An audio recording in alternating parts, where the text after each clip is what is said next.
find that very offensive. Yeah. I find it It's extremely, really it upsets me to hear that, because we're just like you. We just have a different skin color. And to hear that you have to help me is offensive to me. I can do it on my own. Well, we have to break down sometimes why these riots happen. You know, MLK once said that riots are the voice of the unheard. So if you are to address the problem and stop the riots, you have to address the underlying inequality that has historically been pervasive. You know, even if you as individual people are doing fine and you don't want anybody else to get in the way of that, that's cool, and I'm not going to be the one to get in the way.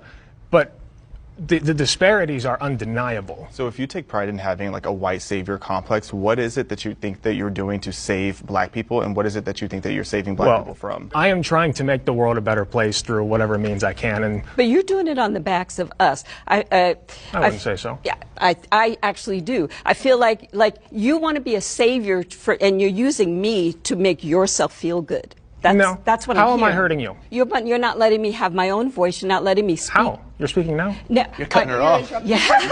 Well, I feel like I have to. Yeah. Well, what's happening? I mean, you're speaking right now. You're speaking right now in this particular setting. Mm-hmm. But what you're saying is, like, you took it back to riots and so forth, and it makes it seem like the only way that we as black people can have a voice is by riots, and then you need to come along and you need to say, okay, poor little black child, let me help you. That's offensive to me, and I feel like you're making yourself feel good about trying to help us, and it. I also think that, like, when we talk about damage, I think especially when it comes to a lot of the shoplifting stuff that's going on in certain cities, you get a lot of white people that live in nice suburbs saying things like shoplifting is no big deal, that's fine, and then you'll catch YouTube videos of them later on being in a Walgreens in like a shoddy neighborhood, and they're like, man, why is the deodorant behind a locked case? It's very easy to sit behind a gated community and say, oh, well, you know, it's not a big deal, you know, they steal because they have to. Riots are the language of the unheard. I think people haven't read the full context of that quote. When MLK was saying riots were the language of the unheard, and you need to address the underlying condition,